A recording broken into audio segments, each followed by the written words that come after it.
Welcome, everyone. Thanks for joining Ape into Arbitrum campaign week 2. Really excited to have GammaSwap here. Do you guys prefer to just be like GammaSwap or GammaSwap Labs?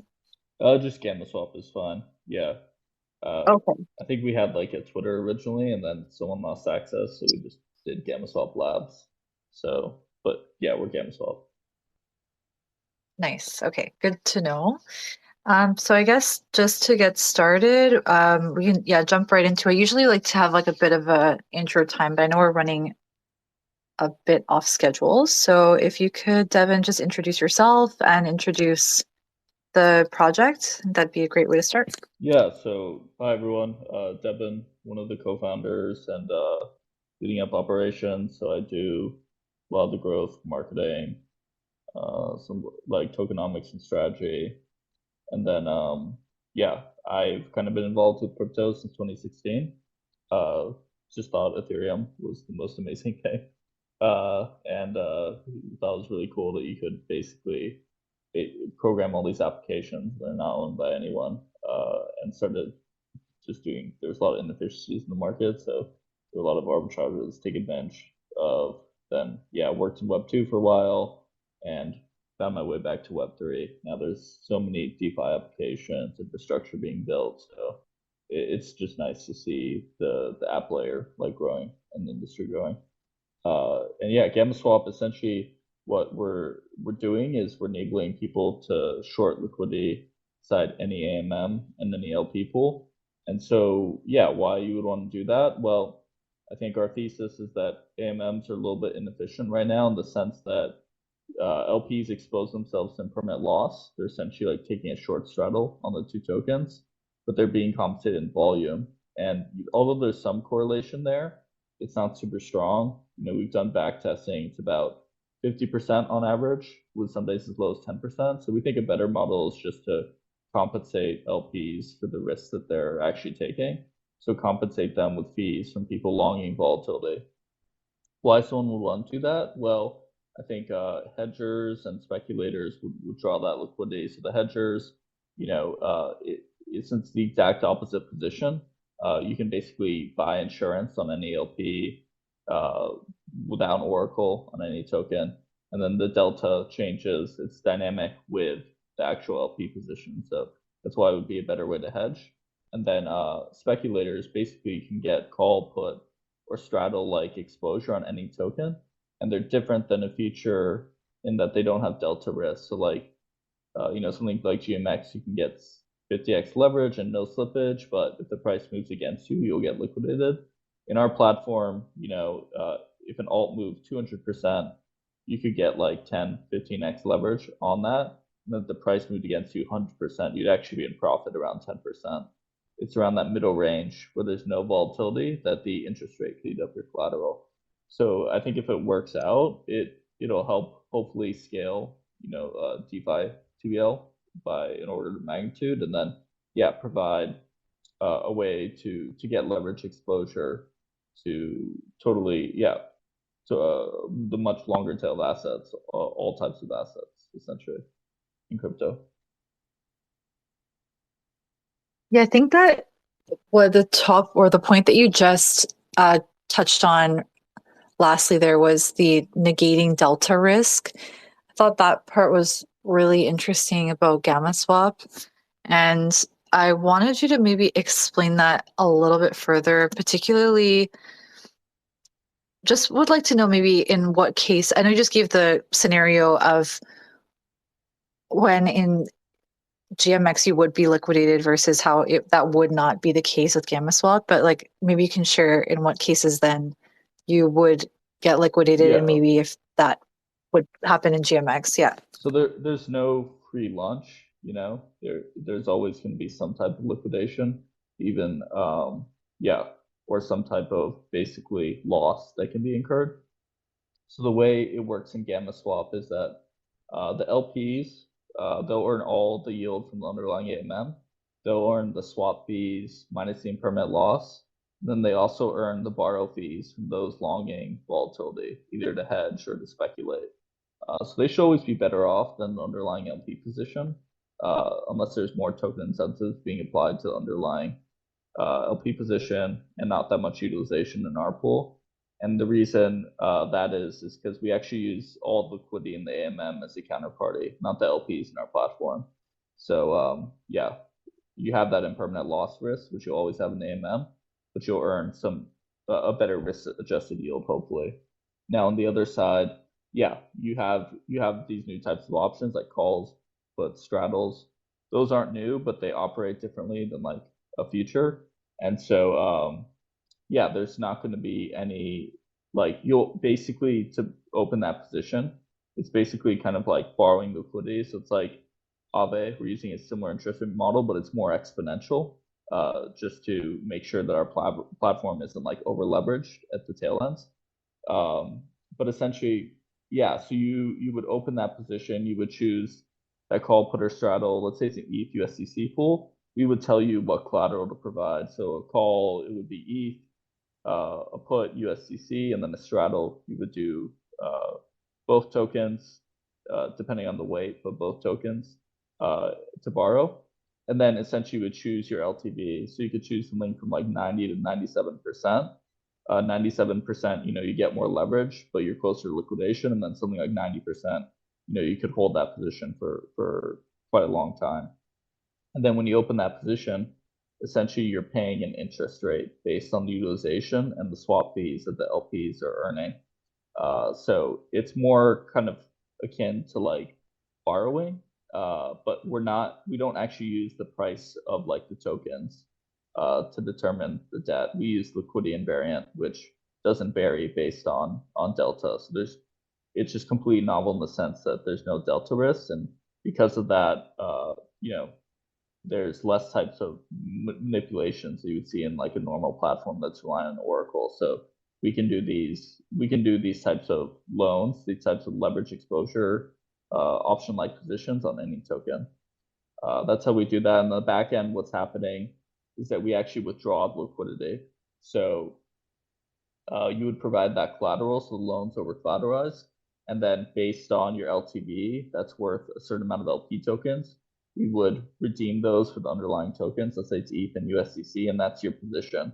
And then if there's any volatility, those underlying tokens, the ETH and USDC, is worth more LP tokens. So actually, as there's delta, your position becomes more over collateralized. It depends on the type of exposure you have, but yeah, it generally becomes more over collateralized. And then yeah, we have that extra collateral, so you would get liquidated if there's no volatility and that interest rate's really high. And then yeah, you don't top up your collateral or something.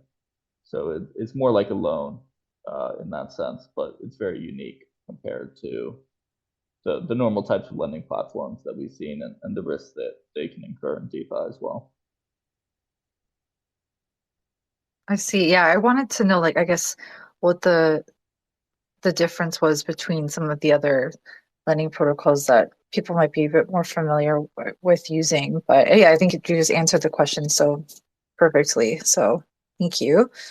You did mention that, it wouldn't be an AMM if there wasn't, at least some potential for impermanent loss. But you have, I think, one of the most genius terms, at least I haven't really seen it, is impermanent gains from using Gammaswap. So I just wanted to know, like, how Gamma lives up to that brand statement and sort of like Yeah, where the idea came from that. yeah. So I think one of the cool things about our team is that although Daniel, our CEO, is like a gigabrain and does a lot of research in the space, we're all of our backgrounds have been through DeFi. So yeah, I've been trading in DeFi. I spent like a year trading full time before joining proof of stake infrastructure provider Figment and then GammaSwap. And Daniel, he is like the architect of the platform. He was an equity trader at Goldman and then a quant at UBS until 2016. Been in crypto since 2013. Has been trading his own strategies from 2016. So he made like his income off LPing, and so the idea from impermanent gains kind of came from that because in DeFi, summer 2020, there were so many liquidity incentives that impermanent loss wasn't really an issue people thought about because yeah, you're making like 1,000% APY. So that covers most impermanent loss that people would experience, even the most volatile tokens. But then when those yields compressed, a lot of people stopped LPing or started calculating the actual expected value. And when Daniel calculated it, realized it was negative EV. And so the actual, uh, we realized that it could potentially help scale DeFi, but the first impetus for like creating GammaSwap was just, oh, if this is negative and I short it, I'll come out ahead, I'll make a profit. And so I think that was where the idea of impermanent gains come from. It's like, okay, this is the exact opposite of impermanent loss. So it's going to be a gain to me. And then, yeah, we started having, as we like dive deeper, we started having other conclusions around maybe this is a better way to scale DeFi TVL. Oh, actually, if you change the way you borrow, then you get, a different type of strike price and something that looks more like a call or put. And then, yeah, maybe you can actually use this as liquidation insurance for like a future or something because you reduce that delta risk. And so all those ideas kind of compounded on each other. But yeah, GammaSwap actually started just as a way to achieve impermanent gains, just because we realized that Daniel realized taking the opposite position would be profitable. Oh, I love that was like the inspiration for the entire protocol. So yeah, I know you said that it wouldn't be an AMM without some IL, but I guess you can't envision like a world where IL is gone, right? Because then it takes all the fun away. So, well, yeah, I mean, there's no such thing as a free lunch. So I think any protocol that promises, yield without risk is probably something you should be wary of. But I think what we're trying to do is something similar to like a GLP type of product. The reason, yeah, I think that's important is there are products you can have that are more retail focused, very composable and passive that maybe you're not always going to come out ahead, but you can expect to come out ahead uh, on average. The reason we think creating a two-sided volatility marketplace might enable this for retail LPs is that if you look at traditional options, implied volatility has overstated historical volatility, like 83% of the days since 1990. So the edge has been the volatility sellers. The problem is that it's very hard to write options in traditional finance in the sense that if you're not hedging, you could get wrecked, you could lose like most of your liquidity. In AMMs, I think that's something that's completely novel, right? There's not these type of liquidity risks, and the delta goes to infinity. So you can never get like you don't have credit liquidation risks and the typical type of liquidation risk that people think about in DeFi with an AMM. So I think it was one of the most interesting like innovations, and yeah, I think in pretty much every way it's better than a cloud. So except maybe for like things like slippage. So yeah, blinking a little bit on what the original question was, but uh, I think those are some of like the perks of an AMM. And so if we, oh yeah, now I remember. So yeah, if we can create basically the edge has been the volatility sellers, and now AMMs have a product where anyone can be like a market maker. So we think if we can just basically correct some of like the mispricing of volatility in AMMs, that retail LPs can come out ahead because that's what we see in traditional finance. But actually, if you look at crypto, there's more volatility. So I think there might even be a bit more of a bias to basically between like implied volatility and historical volatility. So it might even be something, yeah, that LPs could actually be more profitable than traditional market makers because of that bias towards volatility in crypto. Every perpetual future platform, although people don't think it like this, they're buying gamma essentially. They're buying volatility. They're betting on that. Well, they're to hedge or speculate. So I think if we can do that in AMM, LPs are going to be a lot better off.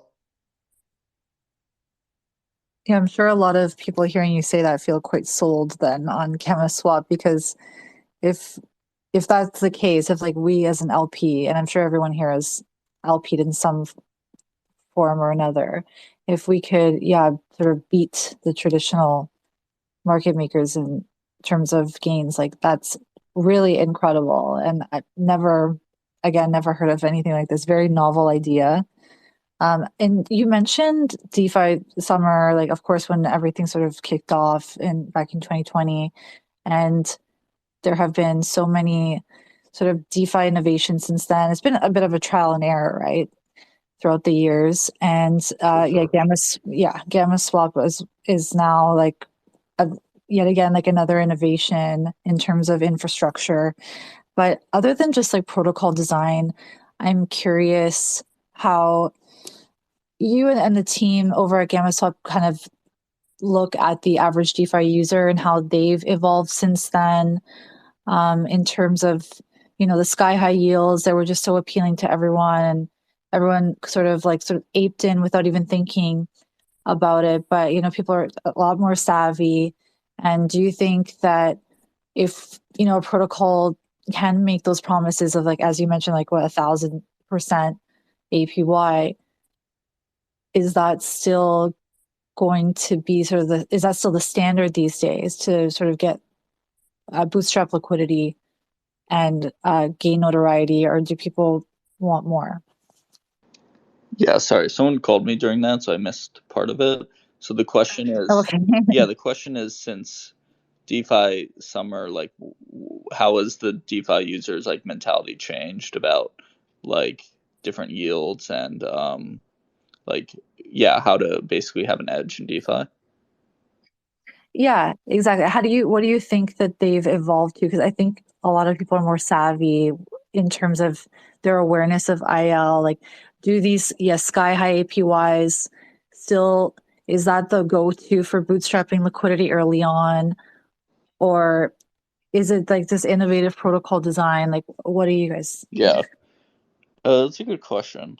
I mean, I think it depends. There's a huge variation in DeFi users, right?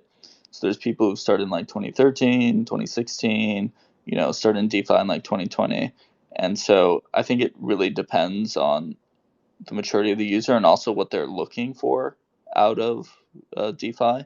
We think a lot about like yields for DeFi users, but I know I've been to a lot of conferences in Latin America and had the opportunity to travel throughout Latin America, and people in those countries are generally actually concerned about inflation and their governments and are wanting access to USD, and crypto is a great vehicle for that. So I think everyone has different interests. The way I think about making crypto more powerful or more accessible to everyone is creating products that aren't necessarily like less complex, but abstract that complexity away. And that's why I'm a super big fan of like GMX and GLP, just as passive like LP product.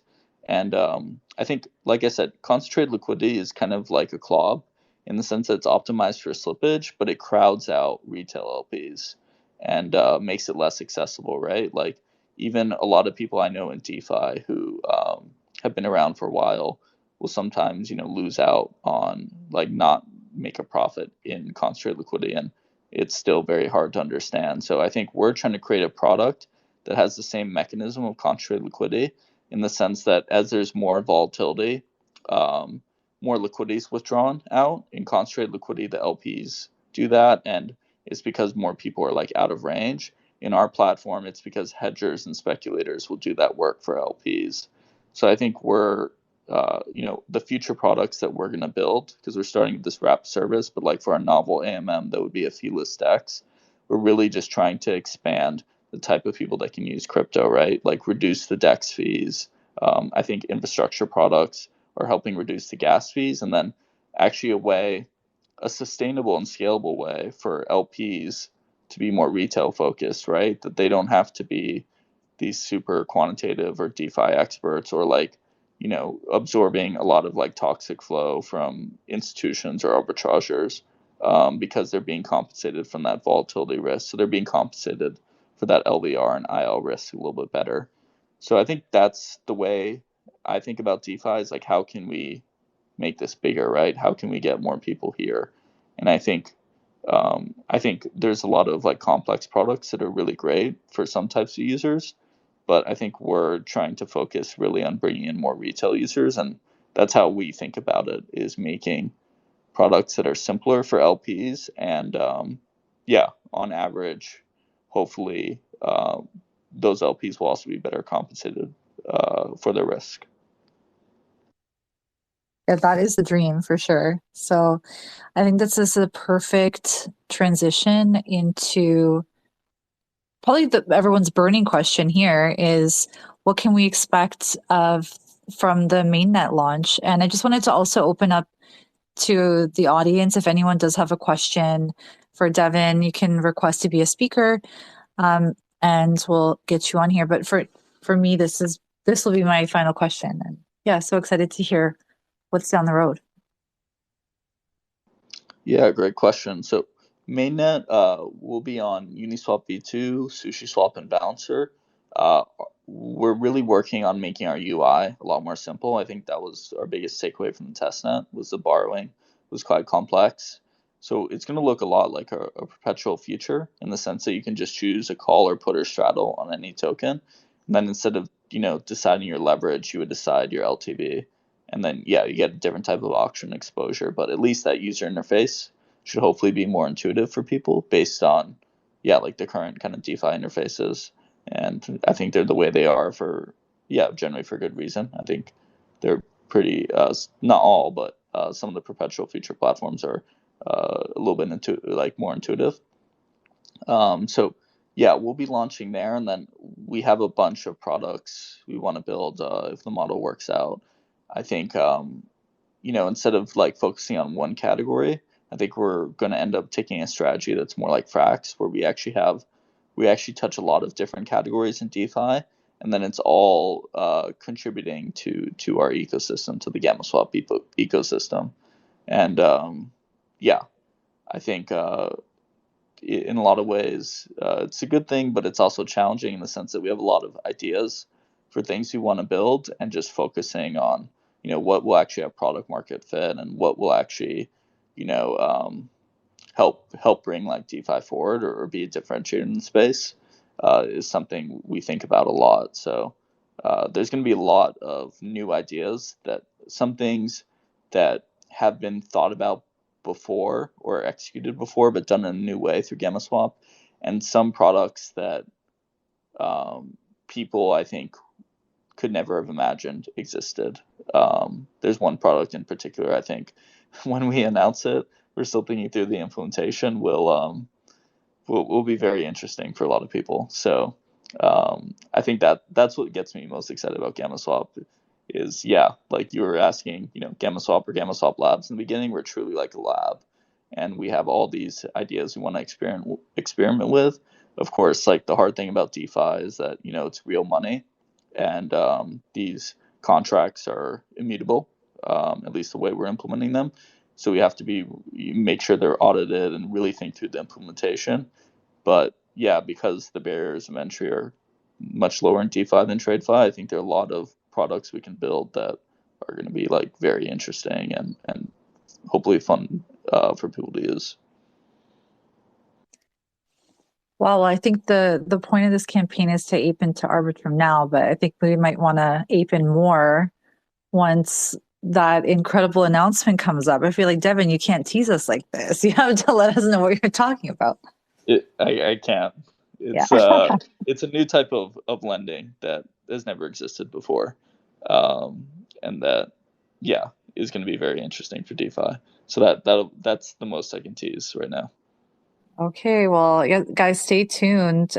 In the Galaxy Gamma, we gotta really keep our eyes up on these DeFi Giga Brains. But I have to say, personally, just wanted to comment on the final sort of rundown that you gave us about what we can expect on mainnet launch. And I think that still one of the biggest DeFi conundrums in terms of why we aren't seeing mass adoption on the scale that we would expect is the hurdle of this learning curve of the UI. So if you guys have this sort of novel design that's going to be coming out, I'm personally interested to see, because that's still yeah, still an issue. But other than that, I guess we have no. Sorry, go ahead. No, I was just gonna say, yeah, it's one of the things we've struggled with the most is like not just educating people on the protocol, but okay, how do we implement this in a way that's going to be, as easy and accessible to the most amount of people as possible, which is, yeah, it can be challenging. Right. So, do we have like any time frame on when mainnet is supposed to come out, and then the Yeah. special announcement? So we just finished our core audit with Halburn. We'll probably have the report published by Monday, and then the balance integration should be done soon. And then I think after that we'll have our beta testnet, hopefully by end of February. Really depends on these last UI modifications we're making. So that'll be a subgraph. It'll be connected to real prices, and people can actually experiment with the strategies. We wanna kind of like test that out, and then moving to mainnet probably early March. Tentative timelines, yeah. Until we're closer, we don't really want to release dates, but I think around those timelines we'll be pretty close to where we end up actually launching. Nice. Okay, set your alarms, everyone. Oh, by the way, Tilda in the audience has one question. When is GammaSwap getting its own 0% AMM? Great question. So this wrap service and other AMMs is what we're building first, and then yeah, we actually I'd say like mid year Q2, maybe beginning of Q3, we're gonna launch our feeless AMM. It's not technically that hard to build if we were just to kind of like copy paste what's already out there and just do no fees in our GammaSwap service. But I think we realized and counterintuitively to the earlier aspects of the conversation, like IL actually isn't a bad thing. So we want to leverage the IL and the AMM so that people on the opposite side could get like speculators could get 100x leverage on any alt. And then we actually feel like even though there's more IL risks, all those fees would compensate those LPs better for that risk because it'll attract more speculators. So I think we want to still do some more thought on how we would implement that. But I think like end of Q2, early Q3, we'll launch our feeless decks with a different type of AMM algorithm. Right. I think that's a good point too. IL is not so bad if your risk tolerance allows for it and you're aware of it, all the Yeah, freedom to you, but it was more the or the surprise maybe at first for people. if the APY, is compensating you for that IO risk, then it's fine. It's only when Right. those APYs compress and you're exposing yourself to a lot of IL that it's not so great. So yeah, if we can increase the IL but scale the APY, to an order of magnitude higher, then it makes sense. But of course, it's just going to require more testing and more thought. Lovely. Well, I think you guys have a big thank you, Tilda, by the way, for the question. And I think you guys have a big event coming up for East Denver, no? Yeah, so we're hosting an institutional DeFi event with Sushi Swap and Halburn. That one will be interesting. I think it's like the first day of the non-hackathon, so maybe like March 2nd. Yeah, I think we posted that on Twitter and then it's in our Discord as well. So if you want to just search for East Denver, like in our Discord or institutional DeFi, then you should be able to find it. Yeah, so that's one we're doing for East Denver. We'll also be around generally. So yeah, if you ever want to just meet some of us or yeah, ask us some questions like directly, just feel free to ping us in the Discord and yeah, we love meeting community members and talking about what we're building. So, yeah, would love that if anyone is going and interested. Cool. Yeah. Hopefully some of the across team can also meet you guys in person. And last question is how do you like across? It's your favorite bridge, right? Yeah, no, we need to do bridging at some point. So we're gonna be looking at bridging, and I think across is definitely one that we're gonna be thinking about. It's just yeah, it's hard to think about, and there's a lot of considerations. So that's something we actually I think we'll want to do bridging with transitioning like underlying assets or LP tokens, but something we've even thought about like with our governance token is like, okay, we're going to be on Arbitrum, but we want to incentivize pools, that are not on Arbitrum too, right? Like, how do we do that? How do we make that as frictionless as possible? So yeah, it's a hard problem, and it's good to see that smart folks like across are doing that. And yeah, I don't know what your relationship is with Uma, but really, I've talked to Uma, really bullish on the products that they're building. So I think it's really good that you have a close relationship with that team. Yeah, they're a little bit intertwined. Similar, same sort of parent a corporation, or sorry, risk lab. So same lab, if you so to speak, similar to GammaSwap Labs, I think. Gotcha. Okay. Yeah. Mhm. I think Uma, like especially the optimistic orbitals, are so cool. So I think, yeah, I haven't looked into across as much as I'd like. Just trying to get mainnet out, and then we'll be able Yes. to do more research again. But I think if you guys are the same builders as Uma, then you're probably building a really interesting product. Yes. Yeah, it is. Thanks for saying that. Okay, so yeah, best of luck on everything with the upcoming event and with mainnet launch. It's been incredible. Thanks to everyone for joining. Really, really fun to get to know about everything that GammaSwap is building. I think excellent use case and excellent evidence to ape into Arbitrum.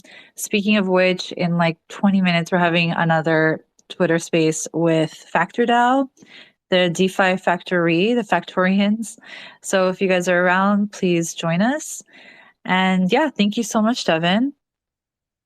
Yeah, thank you for having me, and thank you everyone for listening. So yeah, appreciate it. Yeah, we'll talk soon. Bye, everyone.